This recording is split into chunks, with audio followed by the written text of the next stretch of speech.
us. Every time I pull my hair was any outfit that you'll find me ugly and one day you'll disappear. Cause what's the point of crying? It was never enough.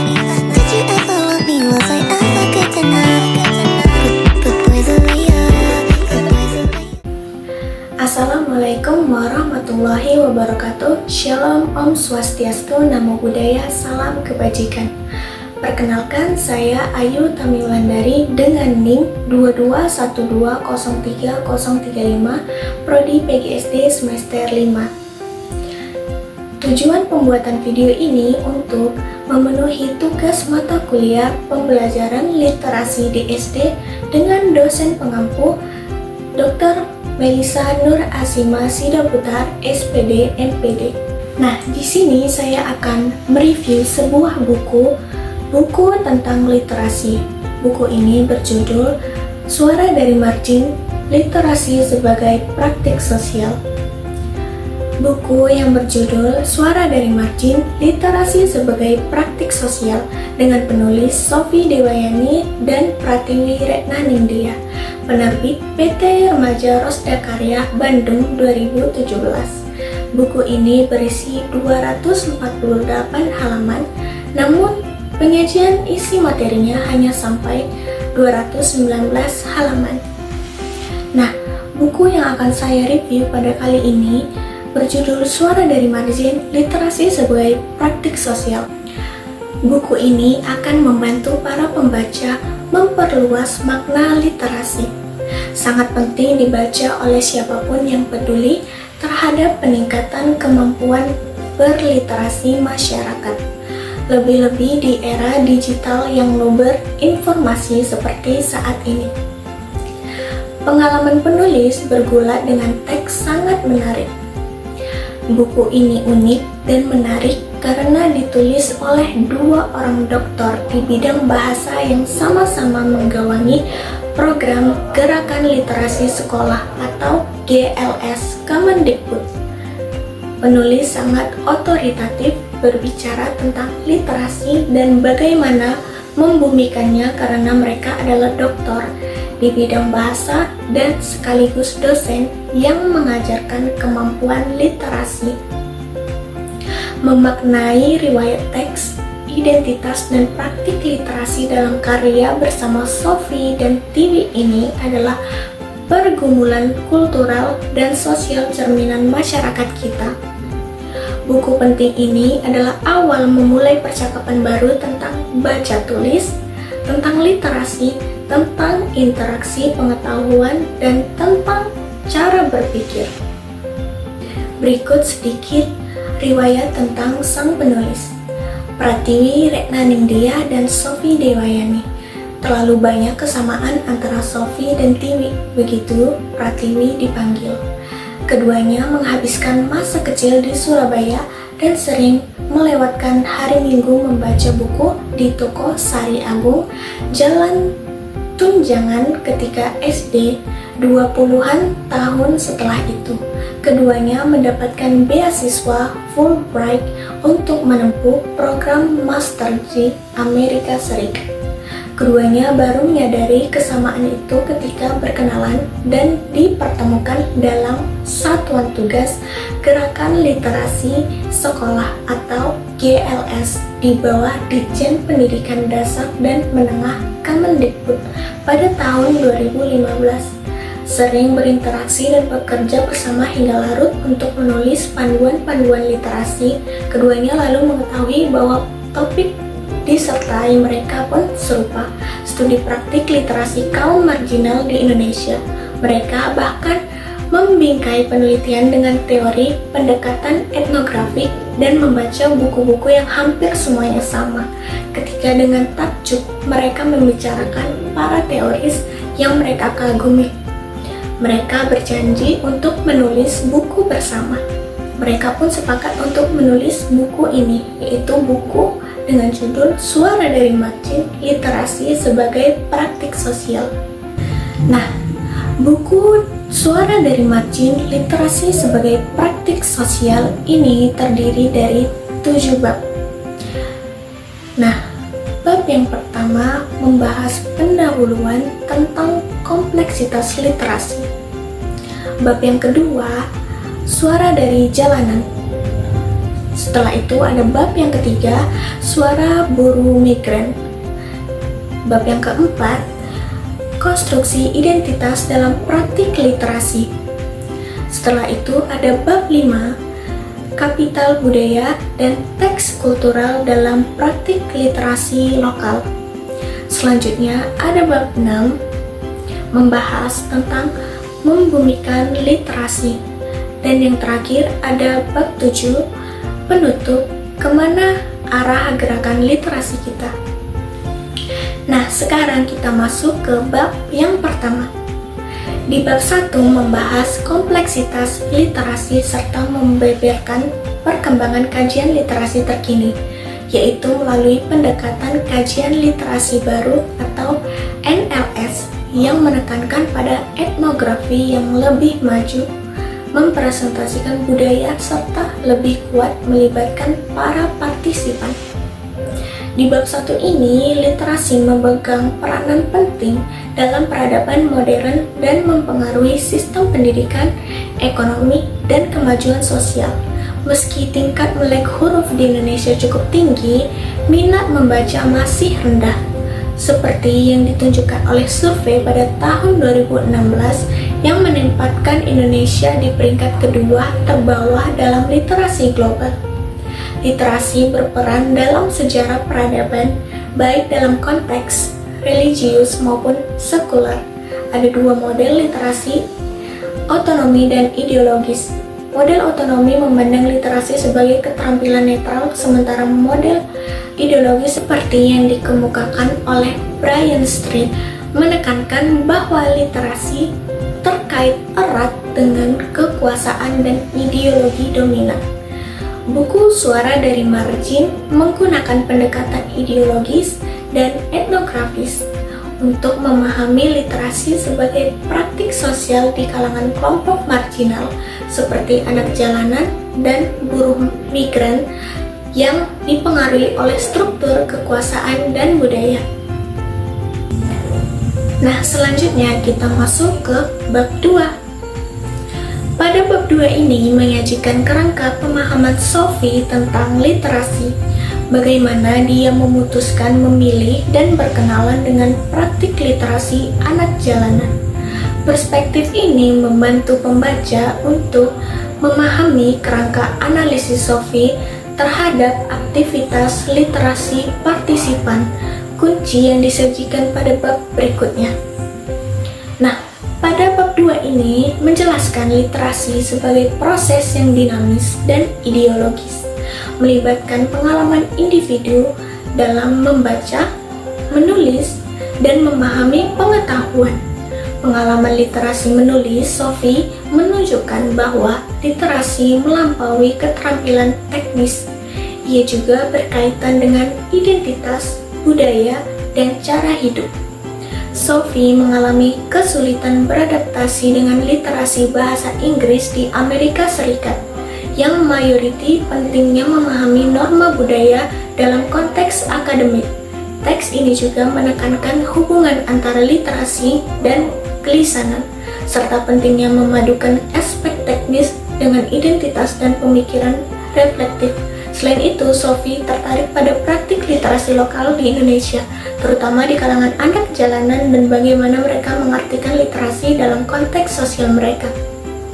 Identitas anak jalanan seringkali dibentuk oleh pandangan eksternal, bukan oleh komunitas itu sendiri. Ruang publik dan segresi moral dalam masyarakat juga memainkan peran dalam pembentukan identitas ini. Di PAUD Bestari, Busri berperan penting sebagai patron literasi, berusaha mengenalkan budaya pendidikan kepada anak-anak dan orang tua di Pasundan. Meskipun dalam kondisi yang sulit, interaksi antara guru dan siswa di PAUD menunjukkan upaya untuk mendukung pendidikan anak-anak. Penelitian ini menggunakan metode triangulasi untuk memastikan validitas data dari wawancara dan observasi lapangan, dengan fokus pada kegiatan literasi yang terorganisir di PAUD dan perempatan Pasundan. Nah, sekarang kita masuk ke bab yang ketiga. Pada bab 3 ini menghadirkan trajektori literasi Pratiwi yang mendasari penyampaian konsepsi tentang literasi dan pemilihan partisipan buruh migran. Nah, pada bab 3 ini menggambarkan perjalanan literasi Pratiwi yang dipengaruhi oleh kebiasaan keluarganya, seperti berkunjung ke toko buku dan mendongeng. Ia mengenang masa kecilnya yang penuh dengan membaca berbagai buku dan komik. Ketika dewasa, Pratiwi menghadapi tantangan saat menempuh pendidikan master di Amerika Serikat, di mana ia merasa tertekan karena menjadi satu-satunya mahasiswa internasional. Selanjutnya, penulis menjelaskan minatnya dalam isu-isu marginal, khususnya mengenai literasi buruh migran Indonesia atau BMI di Hong Kong.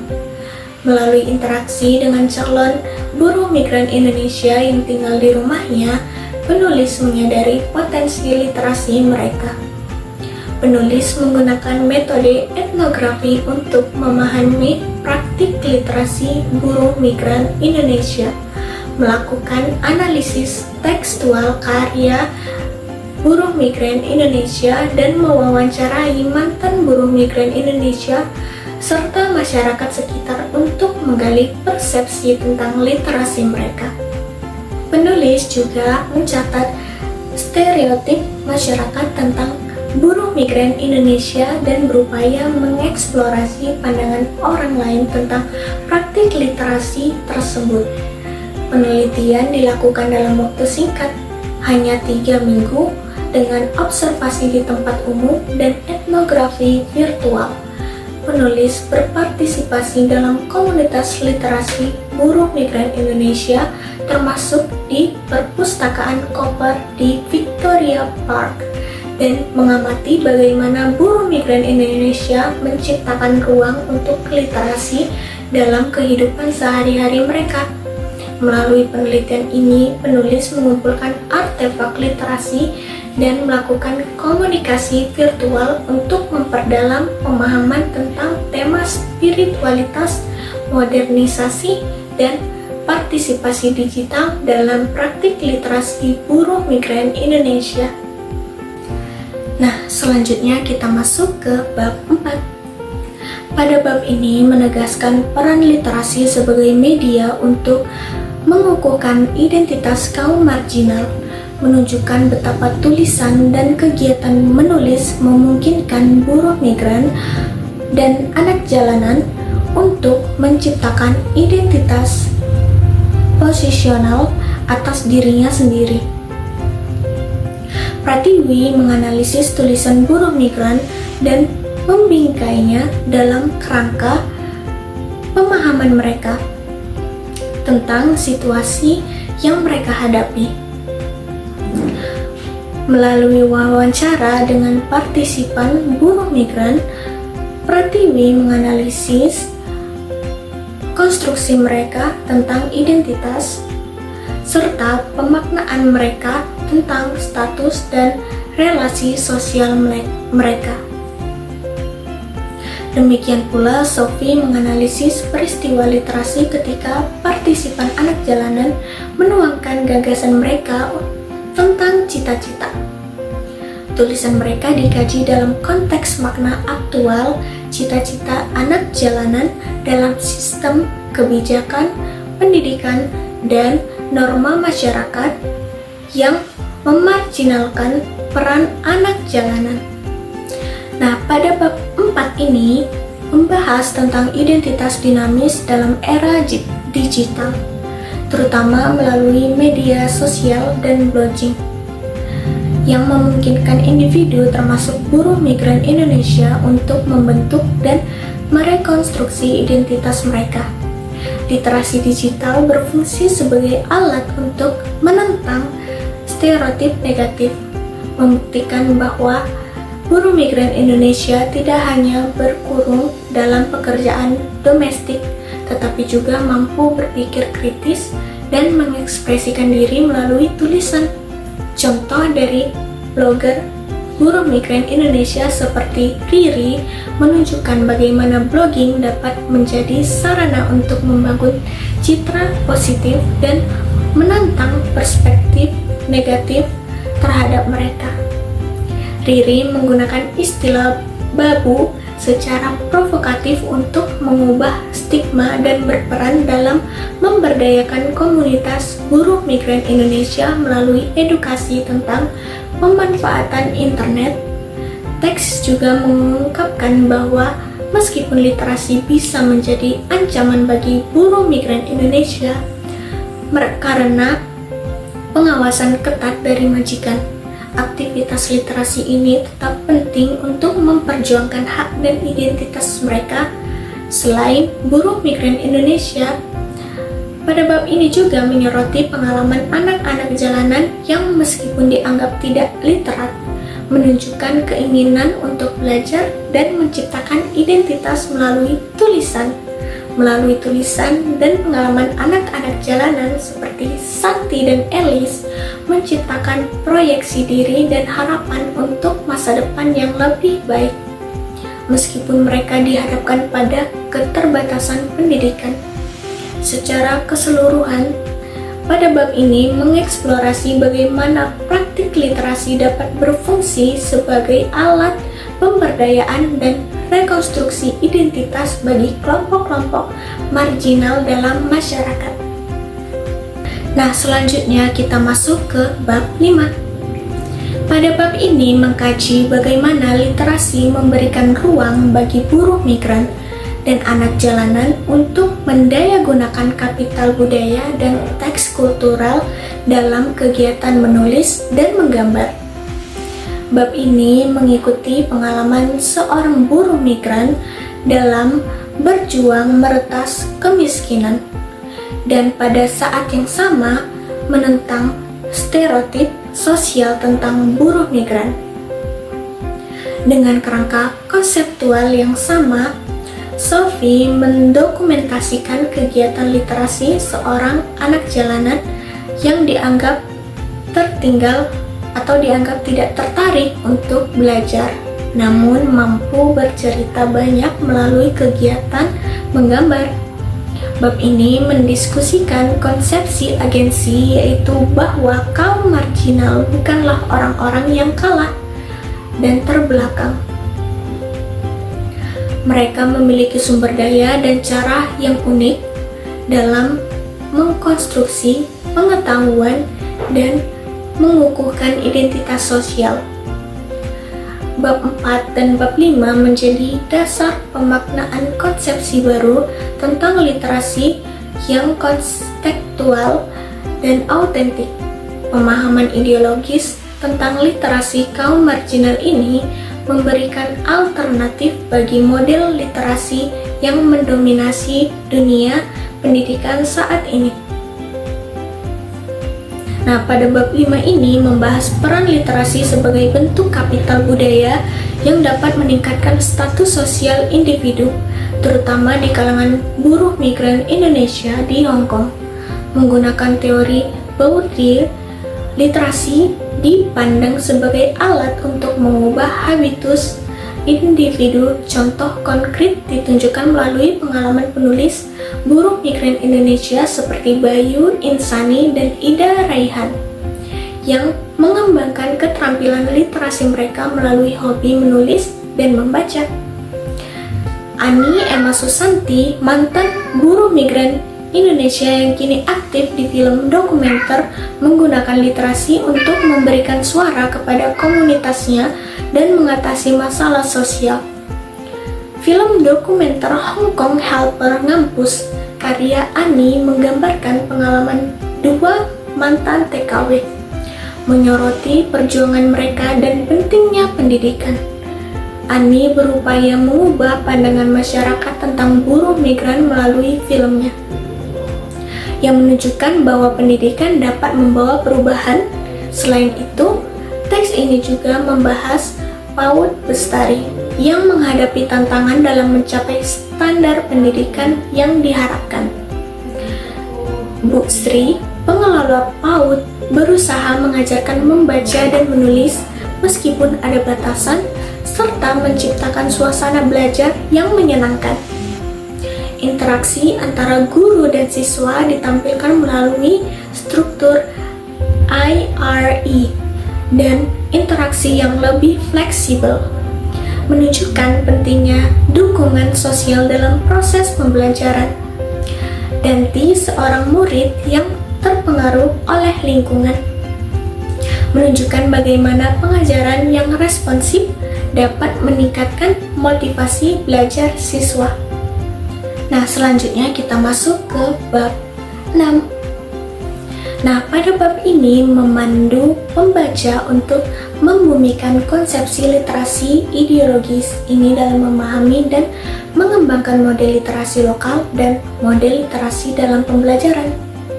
Pada bab ini diharapkan dapat memberikan arahan praktis bagi perumus kebijakan, pegiat literasi, serta pendidik yang peduli terhadap upaya-upaya untuk memberdayakan masyarakat melalui kegiatan literasi. Bab ini juga menegaskan bahwa yang memberdayakan manusia bukanlah literasi itu sendiri atau literasi dan SIJ, namun juga konteks sosial, relasi kekuasaan, dan norma budaya yang berperan secara tak terlihat dalam membentuk literasi sebagai sebuah ideologi. Nah, pada bab 6 ini mengulas tentang narasi besar pendidikan di Indonesia yang memfokuskan literasi sebagai alat utama dalam pembangunan bangsa. Pendidikan formal seringkali dipandang sebagai satu-satunya jalan menuju kesuksesan. Namun, kritik terhadap pandangan ini muncul karena kurangnya relevansi dengan konteks sosial dan lokal masyarakat, terutama bagi kelompok miskin. Meskipun literasi sering dianggap sebagai kunci untuk meningkatkan taraf hidup, hal ini tidak cukup tanpa adanya keadilan sosial, ekonomi, dan politik. Studi menunjukkan bahwa sistem pendidikan formal seringkali gagal mempertahankan siswa dari keluarga miskin, sebab materi yang diajarkan kurang relevan dengan kehidupan mereka sehari-hari. Anak dari keluarga miskin seringkali dianggap sebagai cawan kosong yang harus diisi dengan pengetahuan tanpa mempertimbangkan latar belakang budaya dan sosial mereka. Pandangan Paulo Freire dalam pendidikan menyatakan bahwa seharusnya pendidikan tidak hanya menjadi proses transfer pengetahuan satu arah, tetapi harus memberdayakan siswa melalui dialog yang mengaitkan pembelajaran dengan pengalaman pribadi mereka. Dengan demikian, pendidikan bisa menjadi alat pembebasan yang memampukan siswa untuk memahami dunia di sekitar mereka dan bukan sekadar alat untuk pembangunan yang pragmatis. Selain itu, pada bab ini juga menyoroti peran sastra dalam gerakan literasi. Dalam masyarakat yang seringkali memandang literasi sebagai sesuatu yang harus memberikan hasil nyata dan langsung, sastra kerap dianggap sebagai hal yang tidak produktif. Namun, sastra sebenarnya berperan penting dalam mengembangkan empati, imajinasi, dan keterampilan berpikir kritis siswa. Di banyak negara maju, keterpanjangan pada sastra telah terbukti meningkatkan kecakapan akademik siswa. Tetapi di Indonesia, perhatian terhadap sastra dalam kurikulum masih minim.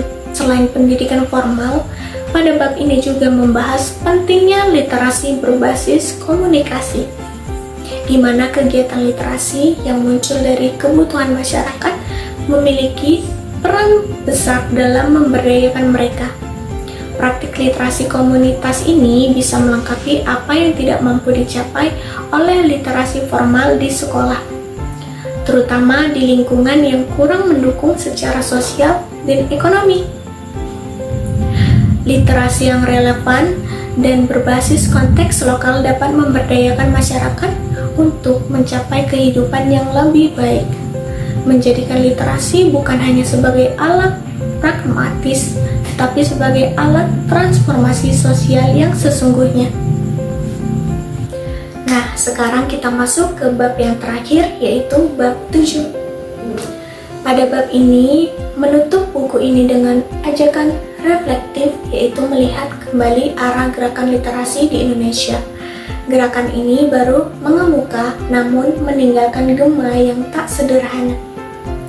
Sudah saatnya kita merenungkan makna literasi dalam konteks pendidikan dan gerakan sosial.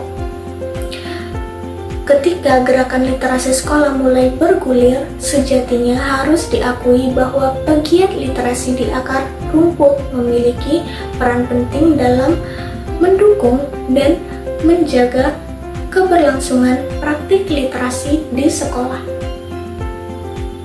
Kita ambil contoh taman baca masyarakat yang berserakan di seluruh penjuru tanah air. Sembari ikut merayakan literasi, mereka lebih sering bergiat dalam diam dan tak mudah ikut arus euforia literasi.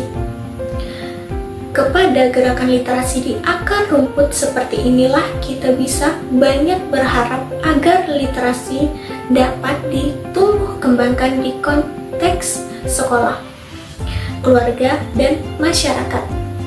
Nah, pada bab 7 ini membahas fenomena literasi di Indonesia yang diibaratkan sebagai tren atau fashion yang sedang naik daun.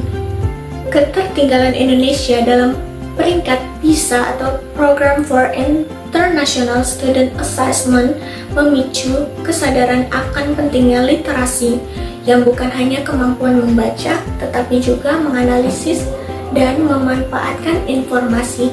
Seiring dengan itu, istilah literasi meluas menjadi banyak bidang seperti literasi kewarganegaraan, literasi keuangan, dan lainnya.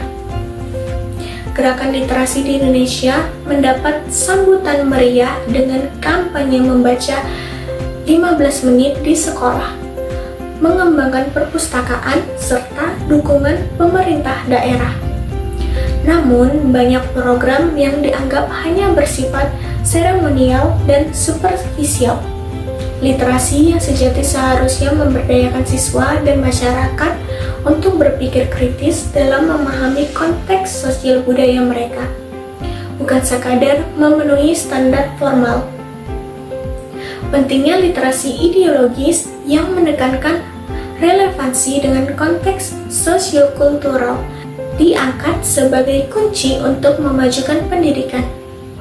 Literasi tidak boleh hanya berfokus pada peningkatan peringkat internasional, tetapi harus bertujuan menciptakan masyarakat yang literat, kritis, dan mampu memanfaatkan informasi untuk meningkatkan kualitas hidup mereka. Nah, dari buku yang sudah saya review, dapat saya simpulkan dari buku tersebut adalah bahwa literasi memegang peranan vital dalam kemajuan pendidikan, ekonomi, dan sosial di Indonesia. Tetapi masih banyak tantangan yang dihadapi. Meskipun tingkat melek huruf yang cukup tinggi, minat membaca masih rendah, yang tercermin dalam peringkat Indonesia yang rendah pada survei literasi global. Literasi harus dipahami tidak hanya sebagai kemampuan teknis, tetapi juga sebagai praktik sosial yang dipengaruhi oleh konteks budaya dan struktur kekuasaan.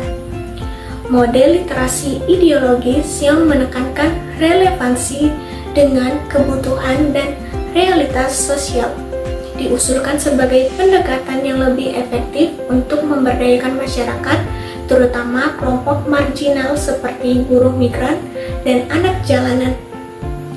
Literasi ideologis ini memberikan kemampuan untuk berpikir kritis dan memahami informasi secara kontekstual, bukan sekadar memenuhi standar formal. Literasi juga berperan sebagai alat transformasi sosial dan pemberdayaan individu. serta penting dalam membangun identitas di era digital. Selain itu, pendekatan literasi berbasis komunitas dianggap dapat melengkapi pendidikan formal karena lebih relevan dengan kebutuhan masyarakat lokal dan mampu memberdayakan mereka untuk mencapai kehidupan yang lebih baik. Nah, itu tadi adalah hasil review buku yang berjudul Suara dari Margin, Literasi sebagai Praktik Sosial Menurut Pemahaman Saya. Selanjutnya saya akan menutup kegiatan saya pada hari ini. Terima kasih atas perhatian dan kesempatannya. Semoga apa yang telah saya sampaikan dapat bermanfaat dan memberikan wawasan yang lebih luas. Saya menyadari bahwa masih banyak kekurangan dan saya terbuka untuk masukan serta kritik yang membangun. Sampai jumpa di kesempatan berikutnya dan tetap semangat dalam belajar serta berkarya. Terima kasih dan sampai jumpa. You find me ugly and one day you'll disappear. Cause what's the point of crying? It was never even enough.